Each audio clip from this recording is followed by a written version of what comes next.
Welcome back. Now, faced with a multitude of problems, President Cyril Ramaphosa's declaration of a national state of disaster over the energy crisis has been met with mixed reaction. Speaking at the State of the Nation address last night, he also announced an appointment of a Minister of Electricity in the presidency. Let's get the business reaction on his speech with the director, Siya Biniza, who is joining us from Abidjan in the Ivory Coast. Thank you so much for your time. We do appreciate it. I think the biggest thing is the fact that the president is announcing that there's going to now be a new Minister of Electricity. And, you know, South Africans like to make everything quite a joke, saying there's now going to be a Minister of Potholes. But do you think that this is going to actually deal with the energy crisis and bring an end to the rolling blackouts?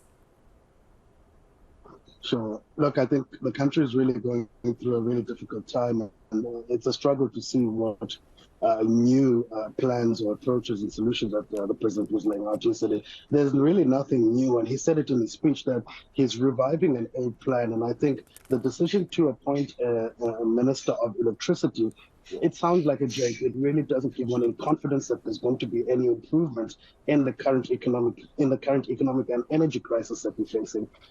Firstly, this doesn't allow for accountability, because although obviously all interventions are aimed at reducing the problem of load shedding, we've got three now, with the addition of the Minister of Electricity, sources of power or responsibility.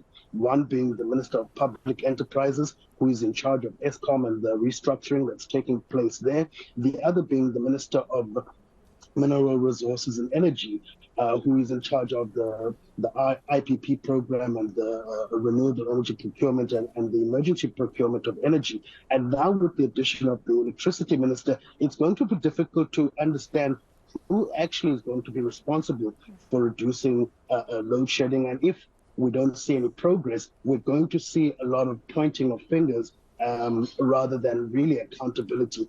And I think it's really just doesn't give one much confidence at all. And even if you look at some of the steps that have been outlined, I mean, the speech yesterday was predominantly all about resolving the electricity crisis, very little on anything else. And most of the so-called 5-point plan is actually just 2 points. One being that the government is aiming to procure independent power, as well as try to resolve the crisis at ESCOM. But to me, that sounds like business as usual. So yes, Heidi, this really doesn't give one confidence that we are now moving away from the business as usual and getting into rolling up our sleeves and making a difference into solving the crisis that we're facing. Yes, certainly, because you speak about accountability, and it's also got a lot to do with confidence in the current Minister of Mineral Resources and Energy, the Minister of Public Enterprises, the ESCOM CEO and the ESCOM board. You have all these positions and all these ministers and boards and CEO, but you still probably don't see confidence in them, because you're now specifically appointing a Minister of Electricity that's going to report directly to the President.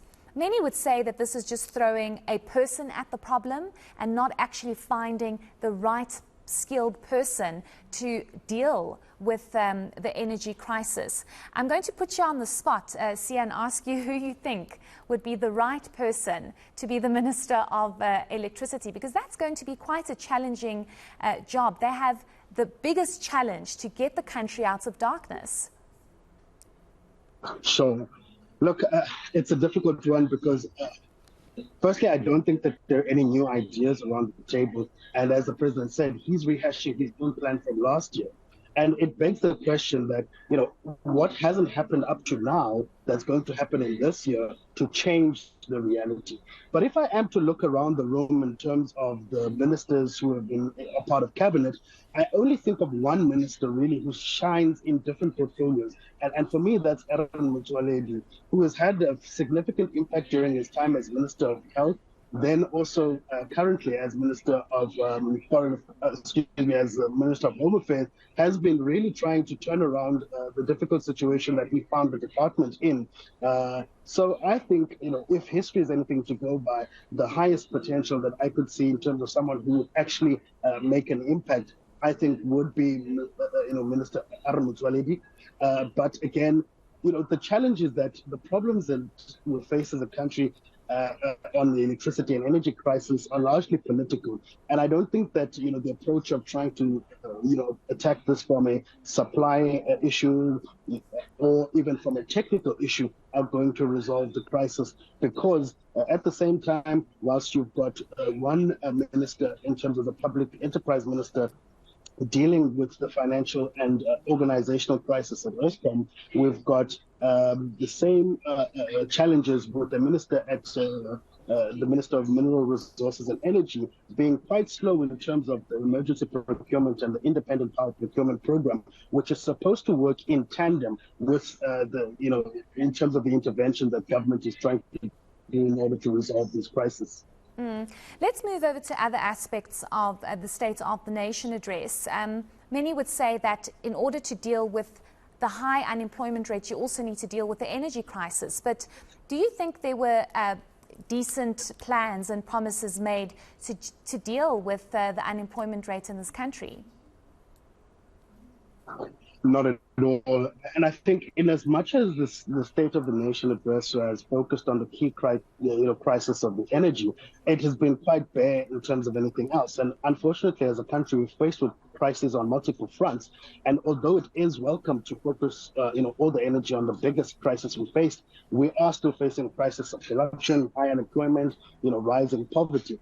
And the other challenge I face is that the president seems to also not be consistent in some of the plans in space. Because last year, when the Just Energy Transition Plan and Investment plan came out, the target was around $98 billion that government was aiming to achieve in terms of investment in the energy crisis in South Africa.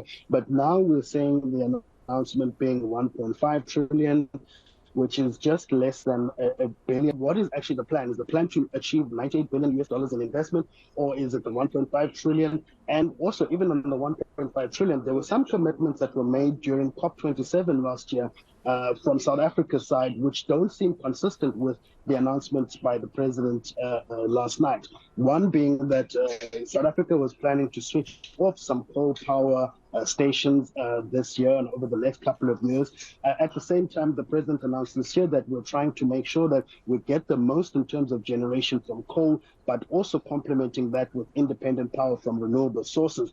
And so there is this problem of inconsistency, and it doesn't seem as though government in itself is working together towards resolving the problem. It seems as though the different departments and different personalities are pulling in different directions, and hence there's been no progress, and hence we keep rehashing plans and we keep getting told the same story over and over again, but with very little progress by way of improving the situation we're faced with.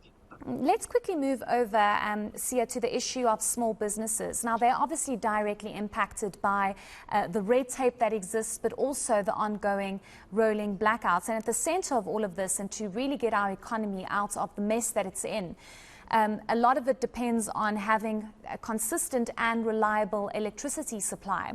But many would say that the president also kind of dismissed small businesses and the struggles that they face on a daily, which at the end of the day, we need to remember that essentially they're the backbone of our economy, and they do contribute significantly to employment if they are allowed to do so. But given the circumstances, they often struggle to survive and stay afloat. Do you think the president should have said more when it comes to small businesses?